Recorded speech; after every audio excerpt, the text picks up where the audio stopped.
Hello, everyone, and welcome back to another episode of the Icelandic Roots podcast. I'm your host, Jack. Today I connected with Susan Huff. I was looking forward to this conversation ever since I got to know Susan on the Icelandic Roots trip back in 2023. Now, during that trip, all members, in this case it was all volunteers, and some other family members as well who may have came along with some of us. Anyways, we all really get to know each other in this sort of way, telling stories about our family histories in different parts of Iceland as we traveled all around the island. Now, Susan had some stories in particular that really stood out. She talked about her relatives that emigrated from the Vestmannaeyjar Islands to the United States, specifically to Spanish Fork, Utah, and that settlement history, or rather that emigration history. And then also she talked about some research that she discovered while looking into infant mortality in Iceland's recent history. So in this conversation, we get right into those stories and many more. Hope you all enjoy. Would you be able to say a few words about what you do with Icelandic Roots, and maybe also how you got involved? Would be interesting. Okay. I'm a genealogist with Icelandic Roots, and my particular passion is researching the church books, the ministerial books, and parish records, parish census records, to find the records that we can add to Icelandic Roots that really build the story of those Icelanders, especially in the 1800s. And the way I first, and I also take notes for the Icelandic Roots team meetings. But the way I first became introduced to Icelandic Roots, my husband and I were serving as missionaries, volunteers for Family Search of the Church of Jesus Christ of Latter-day Saints. So we were living and working in Reykjavik in the National Archives. And Helga Reynisdottir also was working as an employee at the National Archives, and she is an Icelandic Roots volunteer. And she told Suna about me and said that we should meet and get connected. So one day, Helga asked me to go to lunch. We had a lunch break at work, and we went to lunch, and I met Suna, and she talked to me about Icelandic Roots and invited me to join the team, and I was hooked. I was so hooked. I hadn't really heard of Icelandic Roots before that time, and so I joined, and then became a volunteer, and I've loved that experience of collaborating with the other volunteers and really adding those records to the database, the Icelandic Roots database. Yeah, very interesting. So I would really like in this conversation, as the viewers will probably be able to see in the title of this podcast, about the research and things you've discovered about infant mortality in Iceland, which I guess can seem sort of like a grim topic, but when you explain kind of your background and your approach to this, searching for records and having a sort of genealogy approach, these things are all intertwined with it, right? When you're looking at historical records of people and your relatives, of course, there's a lot of death records and babies that are born and don't live to see adulthood or even childhood. So maybe before we get into what you've learned and what you can teach us about that, could you maybe just go over a little bit of the process, how you were discovering these things? And I think if I remember correctly, this was kind of intertwined when you were doing this sort of looking through records, and like you said, when you were living in Reykjavik at that time. Well, yes, I'm really fascinated with doing family history research, and I noticed when I started, when I first joined Icelandic Roots, one of our responsibilities is to make sure our own direct line, Icelandic lines, are researched, and that we at Icelandic Roots has all of that information. And I noticed that there were a lot of babies and infants missing from Icelandic Roots. And I also, when we lived in Iceland, I was able to join Icelandic Book of Icelanders. And in Icelandic Book, so many of the babies are missing. They're not really concerned about that database, about having children who don't live to adulthood, who don't have posterity, because the purpose of that Icelandic book is to really build a database around people as they're connected. So I took it on as my passion to find these babies that had died that weren't part of family trees. I want first to find it in them in my own family tree, but to add those missing links of people and complete those families, all the children that were born to those parents.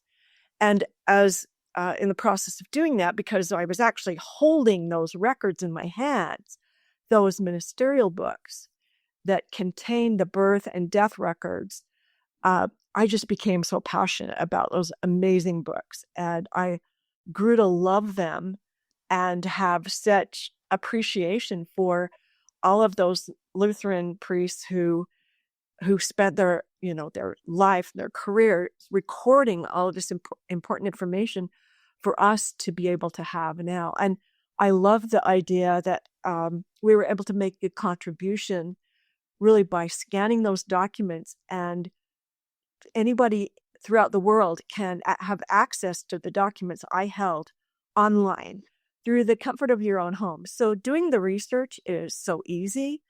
Now you don't have to go to Reykjavik and go check out the books, although you can. I think that's so amazing. There's a reading room on the lower level at the National Archives where you can actually go check out a book, and you can have the experience I did of holding them in your hands. I think that's incredible. But you don't have to do that now, because you can go to the website and access those records and search through them. So the way I found I started looking for the missing children was just paging through the actual book that I knew that where my family had lived, and just going through page by page and then looking at the birth records. And typically, the women in Iceland had a baby about every year or 2 years because there was no birth control. And so the families were large. They had many children. For the most part, there were years where I could see patterns where there weren't many children born. And I think maybe that was tied to a lot of issues, maybe even health and True. and all of that. But in the 1800s, where the records are so good, typically the families were big. And so I just started paging through the documents. Oh, there's the farm. I know they lived at this farm because I found them on a census record. And I was told by the people that worked at the National Archives that I would get better at reading the records with practice. And that is so true, because when I first looked in the books, I don't speak Icelandic, even though I lived in Iceland for 18 months. I learned a few Icelandic words to get by, but I was told constantly by my Icelandic friends, Icelandic isn't that hard. It's a bunch of smaller words hooked together to make a big word. Well, it is hard, but they're right about the idea that it's word chunks hooked together. And so thanks to the glossary in Icelandic roots, I became familiar with the common genealogy words. And you see those over and over again. And through practice, I would look at the priest's handwriting and, oh, yes, okay, I'm recognizing that word. I'm recognizing, became familiar with the priest's handwriting over time. My husband would joke about, when we were scanning the books, he said, oh, I can tell the priest is getting older in this book, or maybe he's had a little too much to drink because his handwriting is a little. And we confirmed that with our supervisor at the archives. He said, oh, yes, they got delivery of the sacramental wine twice a year. And sometimes, they would maybe have a little too much to drink, and you could see it in their handwriting. And you could also see the lifespan of the priest. My husband would especially pay attention to that, and he'd call me over to look at this book. Oh, look, there's a new priest. The old priest just died. There's a new priest. There's new handwriting style that we can see in the book. So it was really fascinating to look for those patterns as we were scanning page by page through each of the ministerial books. So that's kind of how I got interested in it. And then in particular, I I was looking at my family members who immigrated. I had 17 Icelandic family members who immigrated to North America. My great grandmother, she was born in Vestmannaeyjar, and as I was working on her father's family line, that's when I really got hooked, because I started just asking myself, why did all these babies die? Because there was a pattern in Vestmannaeyjar that I didn't see in my other families who were born on the mainland of Iceland. And so that's where I started asking myself questions about what could possibly explain why all these babies died in the first 2 weeks, within the first 2 weeks of birth. So that was what got me started down the rabbit hole of learning about infant mortality. Yeah, that's very interesting. And before we get into now some of the things that you learned more on that, you mentioned your relatives that emigrated from the Vestman Islands. Could you talk a little bit about your family genealogy story and their immigration to the United States and then to Utah? Yes, I'd love to talk about that. So my family, I have my father is 100% Icelandic. Mm-hmm. So his father was born in Reykjavik. But on my grandma Berentson's side, her family came from Vestmannaeyjar. And so I started looking more about, the story of how did these people get from Westman Islands or Vestmannaeyjar to Spanish Fork, Utah, which is my hometown. I was aware growing up of my Icelandic heritage because I lived next door to my Icelandic grandfather, Gisli Berentson, and my grandfather had donated a portion of the family property for the Icelandic Association of Utah to erect a memorial to those people, those 410 Icelanders who immigrated to Utah over about a 50-year period. And so I saw the Icelandic memorial, or we called it the Icelandic monument when I was young, but I saw that every day as a child, and we would go play at the monument, and very often visitors would to the monument would come and knock on our door and ask us about it. So I don't really think I appreciated how special it was when I was growing up, because it was just kind of second nature that it was there. And I grew up in a primarily Icelandic neighborhood. Most of my neighbors were Icelandic. My grandpa connected with the 100% Icelanders. I remember him as an old man, and he wasn't actively working on the farm every day, but he had a lot of Icelandic family friends that would visit our home. And the family home that I grew up in was actually built by my great grandfather, Peter Valgartson, in 1900. And Peter and his 6 sons left Spanish Fork and they homesteaded in Taber, Alberta, Canada. And so those Canadian family members would come back to Spanish Fork to visit. And they was always come back to the family homestead to visit. Mm-hmm. So I grew up, knowing my dad's first cousins that lived in Canada. And we were very much aware of our Icelandic heritage. My grandpa talked about it a lot.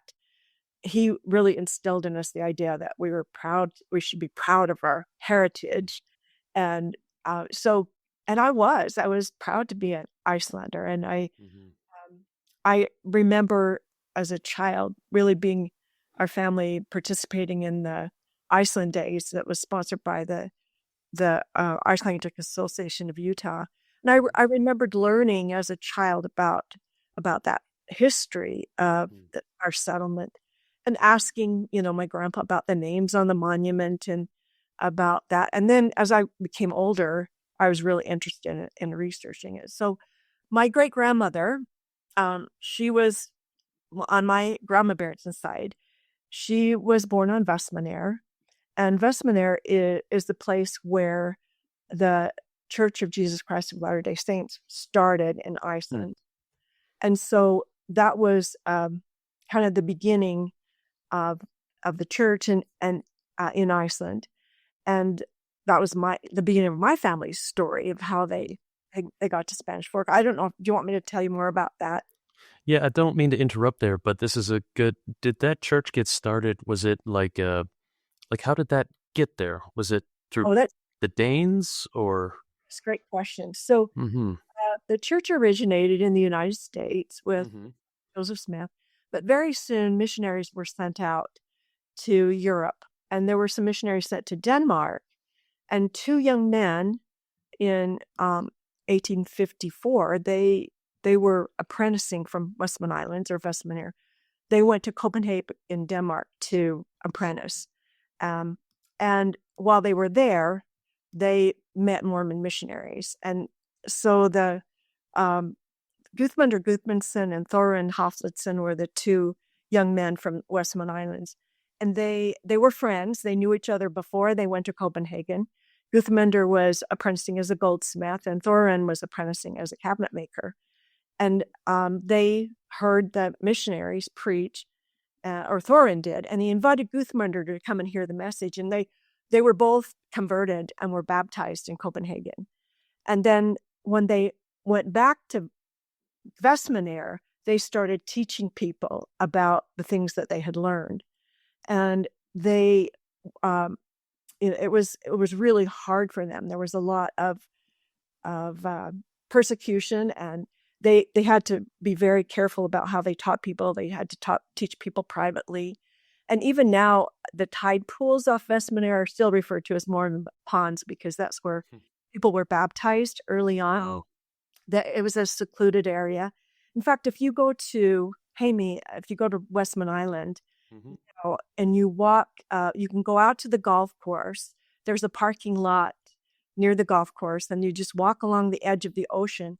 There's a monument to those early Mormon immigrants. There's a beautiful angel statue that looks out over the tide pools where people were baptized. And there's a granite monument that has the names of all the 410 people who emigrated to Utah over that time. So, in fact, this summer, the church members in Iceland are coming together in June to commemorate the beginning of the church there. So they assemble together. And when we lived there, we were able to be part of that celebration. And they're coming together again this summer to remember the church's beginnings in Iceland at Vestmannaeyjar. Mm-hmm. So that's where it all started in Iceland. Yeah, that's a very interesting piece of history. And those were also some of then the first to immigrate to North America, going through sort of that route and being in that group.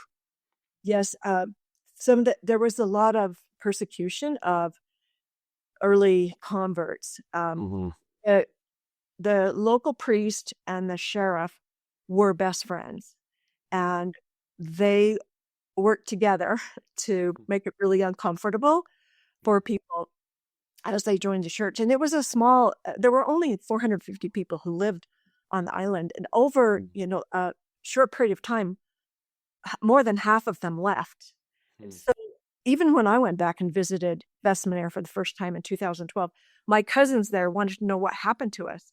They wanted to know if we were still Mormon, and if we, what happened to us if when we left Vestmannaeyjar and came to Spanish Fork. They actually pulled a book off the shelf that had our family's names in. It had my dad's name, all his sisters, my grandparents. And so we were able to talk to them. Oh, yeah, this is what happened to us when we left Vestmannaeyjar. So the first people who actually left, there were 3 people who left in 1854, and they left, and they were early converts to the church, and they immigrated. It took them over a year. It was like 300 days for them to travel from Iceland to Spanish Fork. And Brigham Young, who was then the president of the Church of Jesus Christ of Latter-day Saints, sent them to Spanish Fork to settle. And then as individuals came and emigrated and came through Salt Lake City, he sent virtually all of them to Spanish Fork. And that's how it became it's the oldest continuous Icelandic settlement in North America. Yeah. Yeah, that's a cool piece of history. You become familiar with that if you learn sort of the emigration history, whether through museums or through Icelandic roots and these sorts of things. But I thought it was important to highlight that, since I have you here, who's a direct descendant of that emigration. So now let's go back and into these aspects of the infant mortality. I guess just you explained how you came across this information. Could you then go into like the key points, like what was going on? Was it not true that they had some of the highest infant mortality rate? Of course, throughout history, this has always been a large issue. It's an issue, before you develop certain things in society that allow you to have, to address those issues, sanitation, medicine, et cetera, et cetera. But this was all, like you mentioned, in like the 1800s. This was kind of when, in a lot of other European countries, those issues were starting to get fixed, right? It's true. It's true. It was a bigger problem in Iceland than much of Europe in the early 1800s. Bavaria, the area of Bavaria, had an infant mortality rate equal to that of Iceland. And so as I started researching and reading about, what was the explanation, it was primarily, these were two areas that had artificial feeding of infants, where most of Europe had really come back to breastfeeding. Iceland was still doing artificial feeding, and so was Bavaria. And so the research that I read actually identified this as a huge issue for infant mortality in Iceland. And that Vestmannaeyjar had an even higher infant mortality rate. So I just want to talk for a minute about Sure. the whole idea of artificial feeding. This is just so fascinating to me that for whatever reason, I mean, they had animals, they knew how animals fed their young, but it became the trend in the early 1800s in Iceland and Bavaria to do artificial feeding. And so only the very poorest mothers breastfed their babies. If they had all had access to cow's milk, then they started feeding their babies cow's milk. And then they would also chew up food. So the adults chewed up regular food, which, butter and meat and the food that they ate. They would meat, fish, and butter. They would chew it up and feed it to the infants and feed them cow's milk. Well, this artificial feeding, it resulted in what the doctors called, let's see, sorry, I'm not thinking of the word right now. Okay. Colic. So we talk about colic, babies having colic nowadays, where they have an upset stomach.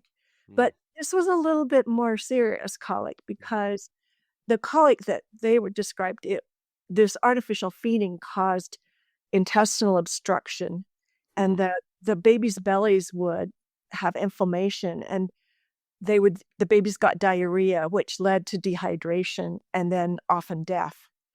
So a simple solution, would have been to breastfeed babies. And even when Denmark occupied Iceland, ruled over Iceland, doctors that came from Denmark tried to get the Icelandic mothers to start breastfeeding, and they were very resistant to it. Which, as I've tried to ask myself, well, why were they resistant to it? Well, there is some explanation that, I would look at my ancestors, that they were farm workers, and women worked hard on the farms, and breastfeeding takes time, effort, energy, but it's cheap because you don't have to, you milk the cow to get it. So that the idea that they, it was time consuming, that may have been part of it, but the idea that I think they would have had to genuinely believe this was in the best interests of babies to feed them cow's milk, but it wasn't. It took a long time to get that tradition removed from the culture in Iceland and in Bavaria, where the rest of Europe had recognized that breastfeeding was important. It was the best way to take care of infants. Yeah, that's interesting. You mentioned like why they chose that, and like you said, like they cared for animals, so they would have seen how to the sheeps feed their lambs, and of course they suckle from their moms. But I wonder, like, if they were watching maybe the puffins too much. You say like the adults were eating food and then That's giving true. it to the babies that way. So if they're watching how they're regurgitating, and maybe they were also getting confused too. If they watch like, oh, the sheeps are raising such good lambs, then maybe we should feed that milk or the cow's milk to our babies too. It's interesting how these sorts of things can, yeah, like how do these ideas latch on, and what do they believe that allows them to do that? Yeah, it's very fascinating. Well, and then when I started looking at more specifically at Vestmannaeyjar, then that would kind of raised a lot of alarms for me because the time period that I was looking at, John Patterson, who was my great grandmother's father, I started looking at his siblings, and that really piqued my curiosity because he was born. Jan Patterson was born on at Vesturskaftafellssysla. He was born on the mainland of Iceland, and he and his younger brother were both born. Or no, he was born there, and then the family moved soon after to Vestmannaeyjar. And I know that they didn't personally leave records, but thanks to the wonderful ministerial books and the parish census records, I could track them over time in the parish census records. I could track where they lived. And so again, paging through those books, I found where they lived, and I found that they came to Vestmannaeyjar.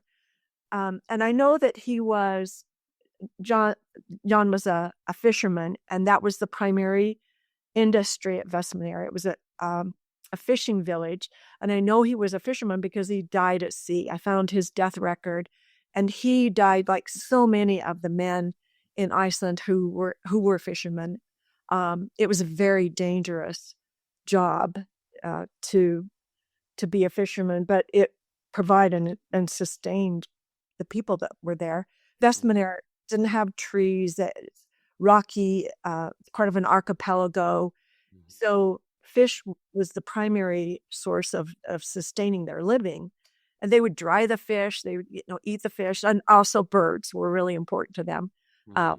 Birds on Vestmannaeyjar. So as I started looking at his family, and as I learned how to use the ministerial books, I was looking for these infants. I found their birth records. The birth records are pretty easy to find because you can just page through.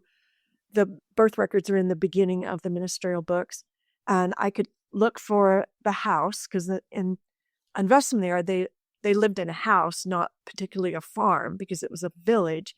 Whereas the mainland of Iceland, you find them by the identified farm where they lived.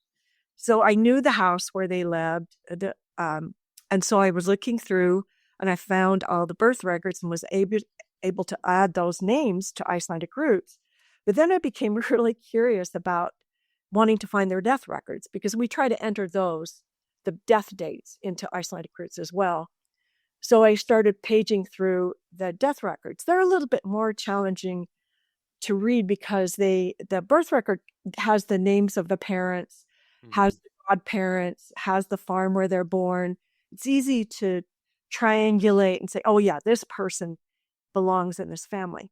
But in the death record, it doesn't list the parents' names. It lists the name of the child and their age and where they were living, and very typically the cause of death.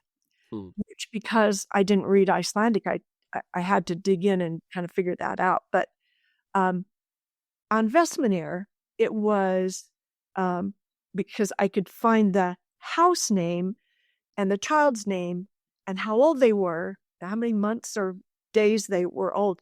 I was able to find the death dates for these children. And I noticed when I would look at a page of death records, the cause of death would have the same Icelandic writing over and over and over again. Wow. So I asked my Icelandic friends, what is this word? What does it mean? And ginglofi was the word that I saw, which translates as lockjaw into English. So all these babies, there'd be a whole page of death records, and they were primarily babies, and they all died of the same thing. And then the priest would sometimes write, like how we write with ditto marks, kind of underneath something. They would write afsama, which means of the same. So rather than writing out Gengolfi over and over again, they would put afsama, which means you have to look up above. They died of the same thing that the child above died from.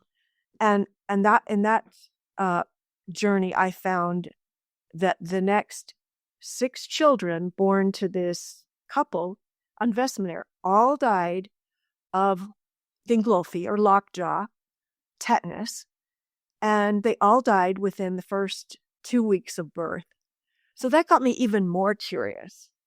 What happened that they got tetanus? And I knew about tetanus because as a child, I was vaccinated for tetanus, and we had an orchard behind our house, and my best friend lived between the orchard separated our houses, and she and I would travel back and forth through the orchard.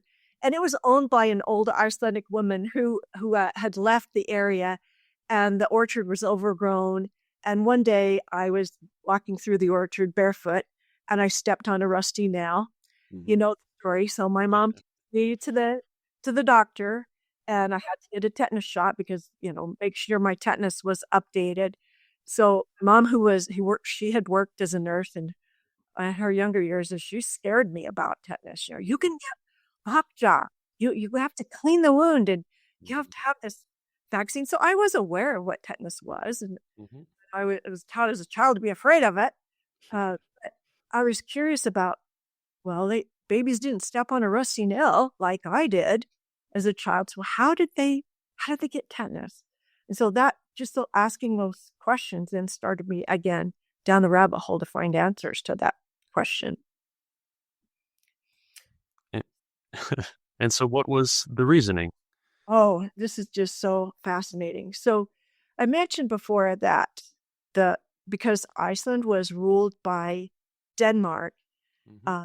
The Denmark government, they became very aware of this high mortality. 60 to 70% of infants died at Vestmannaeyjar. And so they sent several doctors over from Copenhagen to try to figure out a solution to this. And there were several theories that there were actually 6 doctors kind of in a row that came, and there were different theories about how the babies got tetanus. So one of the theories was that one of the doctors came up with as he thought maybe it had to do with the lifestyle of Icelanders, because typically Icelanders lived in a home and the animals lived on the lower level. Mm-hmm. The family lived on the upper level, and they would have an opening, a kind of a trap door that would separate the animals from the family that lived up above. And so there were doctors who thought maybe it's the air that the family's breathing. And it's true that tetanus lives in the soil of the contaminated soil. It can live in the soil that's contaminated by human or animal feces. But the other people in Iceland, on the mainland of Iceland, also had the same housing arrangement where they had the animals underneath and the people lived above. And in the winter, heat from the animals kind of helped keep the home warm. So that couldn't have been an explanation. Another thing that was different on Vestmannaeyjar, there were no natural sources of water. I can't imagine that. There were no natural springs or sources of water. So I guess I never thought of that. It's really sort of just a volcanic island. So it's not any natural spring. Of course, the ocean isn't. Yes, it's true. They collected rainwater. And so they had these big cisterns, and they would collect the rainwater off of the roofs and in barrels. And that was the water they drank, they cooked with, and washed their clothes. So there was a theory that maybe it was the water. The water was contaminated. And actually the water was contaminated. Yeah. To things. But again, this didn't hold up. It didn't match the pattern that they were seeing. So ultimately, it wasn't until 1894 that 2 pathologists in Italy discovered what tetanus was, that it was actually, that it's not transmitted from person to person, that it's this bacteria that lives in the soil. And so the cause had to do with hygiene. So there was this one doctor who came from Copenhagen. He came to Vestmannaeyjar, and he thought if he controlled all of the circumstances around the birth of children, and so he created a hospital, a birthing hospital, and he asked the women to come to the hospital to deliver their babies. And then they controlled hygiene in the hospital. And just by doing that, they cut the infant death rate in half. But they still hadn't figured out, what was causing tetanus. And tetanus was very that they knew the symptoms. The symptoms were so dramatic.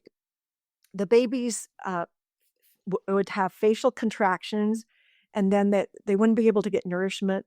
Their jaw would actually constrict, and then the jaw would loosen, and the baby could no longer suck or swallow. So then the skeletal frame of the baby would have these convulsions that will last for several minutes. So they knew the symptoms, and they knew the baby had this condition, but they didn't know what caused it. And ultimately, what they found out was it was from the dead seabirds. So the dead seabirds had tetanus, and there was no wood on Westman Island, and the job of women was to go collect the dead seabirds that were fatty, and they burned the seabirds for fuel, for heat and for fuel. And so they didn't understand hygiene, so the women's hands would become contaminated with tetanus from gathering the seabirds. And then because they didn't wash their hands, and the surfaces where they cut the umbilical cord, the tools that they used, there wasn't the understanding of hygiene that happened until after 1894, when tetanus was identified. Then the need for hygiene was identified, and so that's when the tide started to turn. But you can imagine, there's pathologists in Italy make this discovery, how long it took for the word to travel to Iceland that you need to have hygiene. The doctors in Denmark knew about this, and they started training the midwives in Iceland to use hygiene in delivering babies, and that started to make a difference. But ultimately, it was the dead seabirds that they determined was the cause of this massive spread of tetanus. Wow, that's an absolutely amazing story. I mean, it's sad in many ways, but sort of the end result is very empowering. It shows how all these different groups and different people got together to try to figure this thing out. And yes, ideally, these things are figured out more quickly and you can resolve these issues sooner. But this was still, early days in our understanding of medical sciences and health and those sorts of things.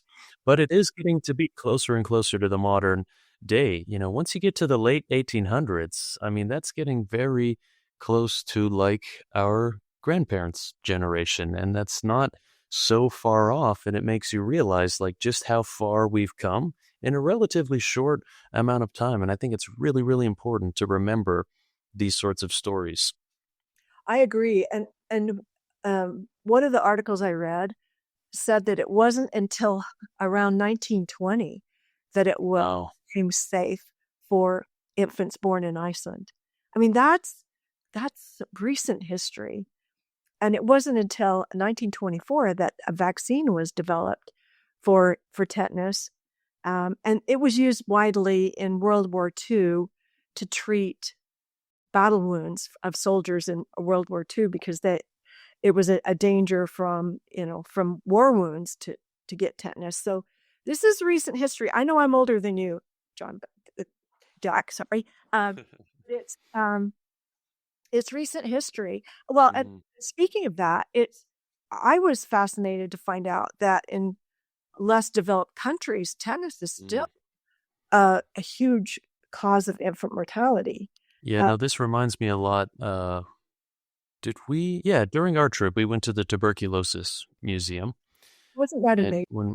yeah, and this is like a very similar sort of thing. And I did a podcast uh, with the director of the museum there last year as well. And it's, yeah, again, Iceland and other more developed countries today dealt with tuberculosis in a large way.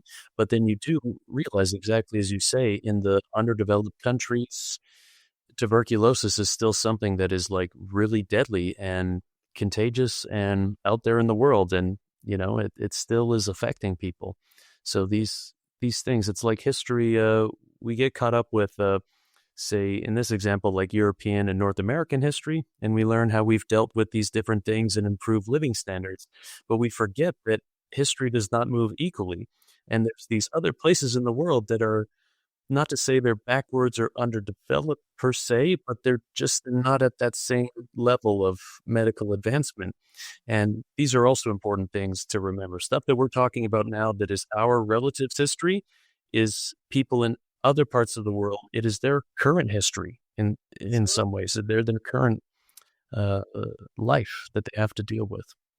Well, and there are still people in the United States and Canada who die from tetanus nowadays. Sure. Oh, yeah, for sure. Even though we have the things to deal with it, it is still, of course, like nothing is a silver bullet, and you got to be careful with everything. I was fascinated to one statistic I saw. As recently as 2013, there were 59,000 documented cases of infant death from tetanus in the world, Wow. underdeveloped countries. And typically nowadays, like in the United States and Canada, it would only be adult or older people that weren't vaccinated. The mortality from tetanus has been done away with in Canada, but it would be older people that got exposed to tetanus that were unvaccinated that would die from it. I see. It is fascinating to think about how this is still a problem in some places in the world. But again, it then becomes less of a mystery when you realize, like, oh yeah, well, this is still recent history, as we were talking about, late 1800s, early 1900s. And yeah, advancements don't move equally around the world. But I think this also highlights something else, which I'm always just fascinating to emphasize, which is how quickly Iceland itself went from this very poor nation to today, as you know, and anyone who visits there once, it's in all these measures of human safety, health, satisfaction, financially, economics. Iceland is just such a incredible country. And you don't go back that far ago, and they were living in turf houses and describing the situation, as you said, like with the animals underneath. And, they always had that literary connection. So I think they were always quite intelligent in some ways. But, you only know what you know, and they were not exposed to a lot of information because they were often disconnected to the rest of the world. And yeah, it's just incredible how quickly Iceland became, like, in my opinion, one of the best countries in the world, without a doubt, in many, many measures. Oh, it is an amazing place. I'm so grateful that I had the opportunity to live there for 18 months. The people there are so amazing. I mean, I know they are my family, literally, and they treated me as such. But I love the Icelandic people, and I just love visiting there. I'm so excited to go back there again this summer. I went there last summer. I love to visit, and I don't know that I'll ever get tired of that because it is a beautiful place. It has, I mean, it's uniquely beautiful, but I also love the culture, heritage, people, all of those aspects that you described. One of the things that was kind of unique, I just thought about when we're talking about infant mortality in Iceland. Iceland was very much removed from the rest of Europe, but because they were dependent on those ships that came with goods from Europe, it was those transport ships that very often brought communicable diseases to Iceland. And so they became victims of childhood diseases, epidemics that raged through Iceland. And in some ways, they were harder on the people in Iceland because It didn't ever develop herd immunity like some places in Right. Europe did, because they would get infected with an epidemic and then it would die out, and then it would be reintroduced 20 or 30 years later, and then it would rage through the country again. And so many of those epidemics, scarlet fever, measles, whooping cough, diphtheria, they were just so hard on infants and babies. Diphtheria was harder on children. And I mentioned about Jan Pedersen's family. His youngest brother that survived, didn't get tetanus, died when he was 7 years old. And when I tracked the age when he died, it was when there was a diphtheria epidemic in Iceland. And so in his death record, it says of childhood disease. So it could have been diphtheria or any one of those epidemics had come through Iceland. So they were very susceptible to those epidemics from Europe as well. That also caused the death of many of the children, infants and children.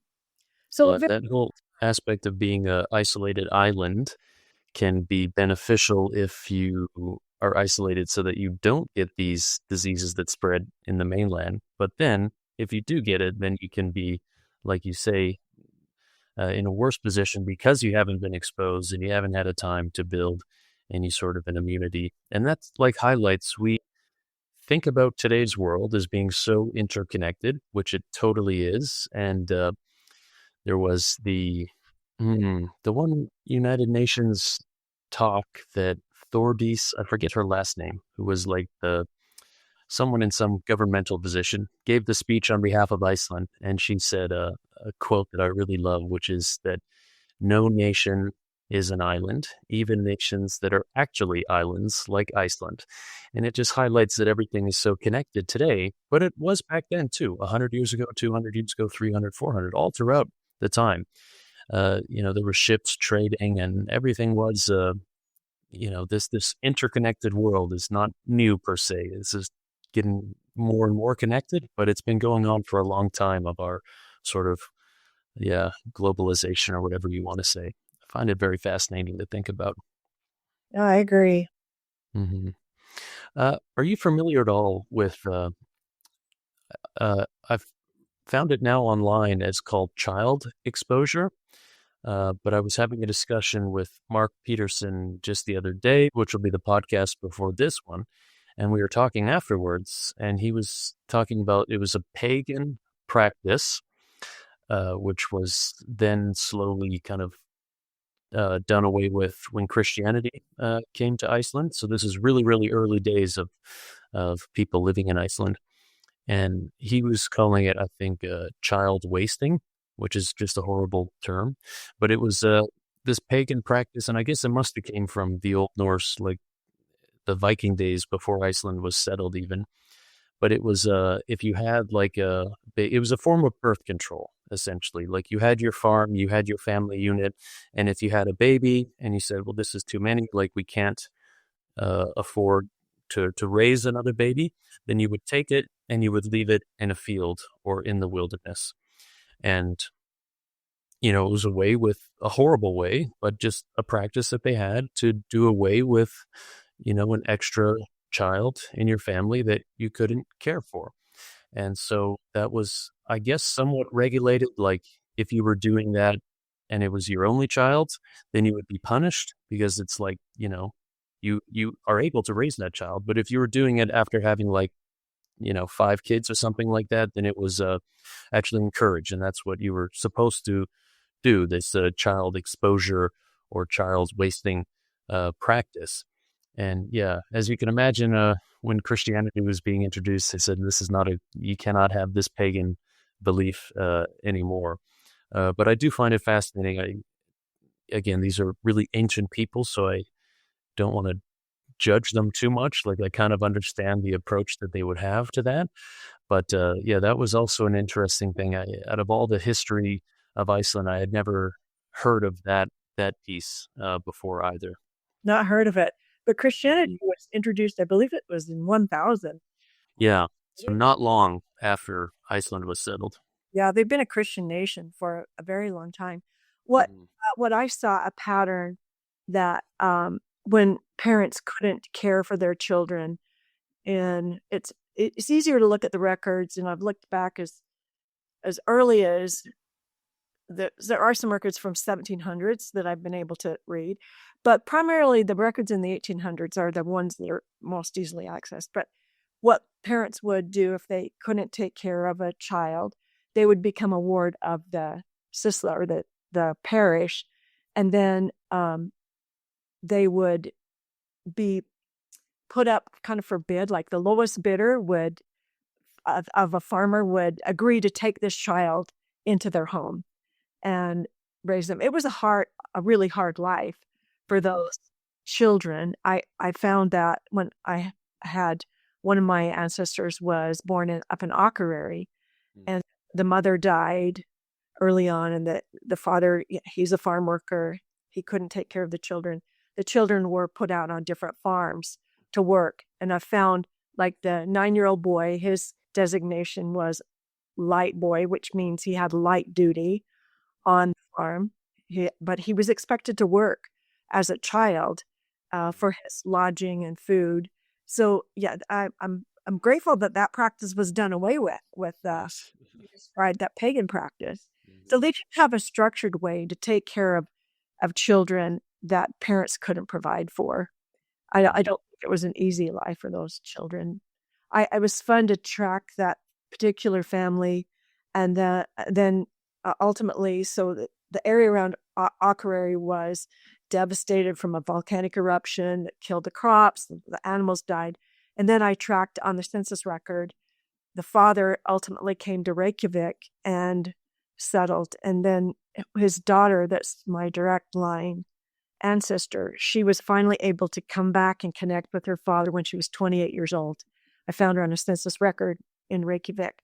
So a hard life. The lives of those early Icelandic people was very hard. I mean, it was hard life everywhere, but the harsh climate, Mhm.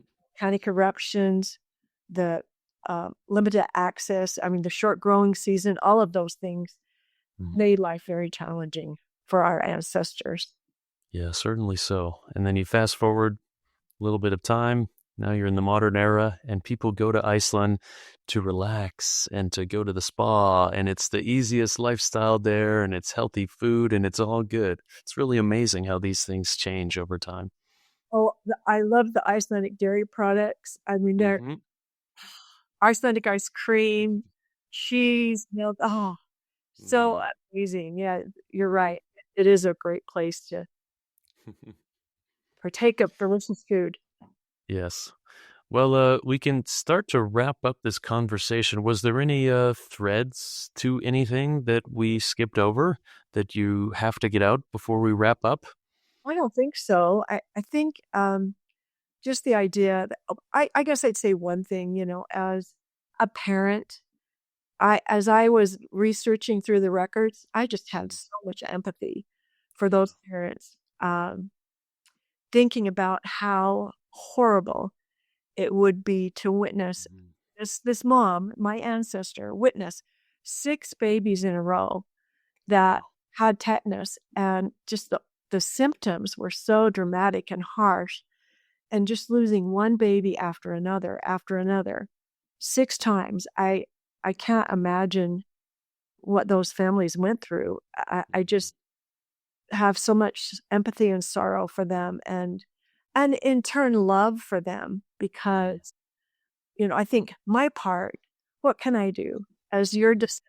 I can find I can find the names of those children, and I can add them to your family record, and think about them and acknowledge them and know that they were born and they existed and they're part of our family. And Mhm. so that's one contribution I think I can make in honoring my ancestors, and also to consider that uh, their struggles, and have gratitude for them.